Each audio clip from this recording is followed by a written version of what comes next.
बता होई गेलक प्यार मोहब्बत शुरू मिले ले अब जरूर होई गेलक प्यार मोहब्बत शुरू मिले ले अब जरूर।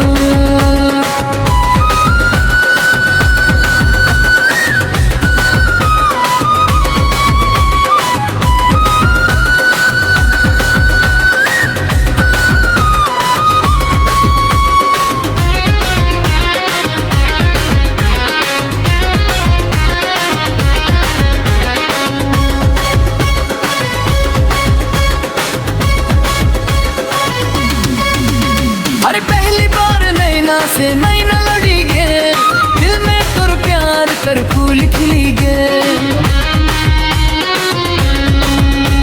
अरे पहली बार नैना से नैना लड़ी गे दिल में तुर प्यार कर फूल खिली गे। कटाई दूर रे सिलन कहा तुर गाँव नाम पता मौके बता होई गेलक प्यार मोहब्बत शुरू मिले ले अब जरूर होई गेलक प्यार मोहब्बत करू मिले ले अब जरूर।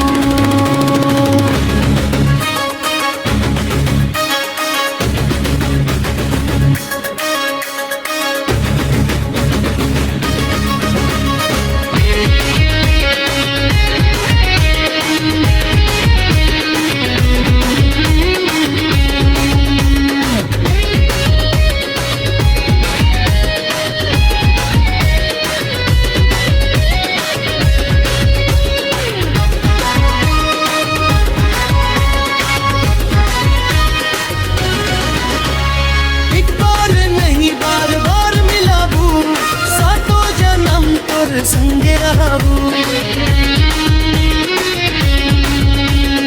एक बार नहीं बार बार मिलाबू सातों जन्म तोर संगे रहबू।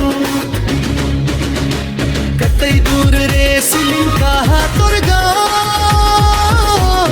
नाम पता मौके बता होई गेलक प्यार मोहब्बत शुरू मिले ले अब जरूर गेलक प्यार मोहब्बत करू मिले ले अब जरूर होई गेलक प्यार मोहब्बत शुरू मिले ले अब जरूर।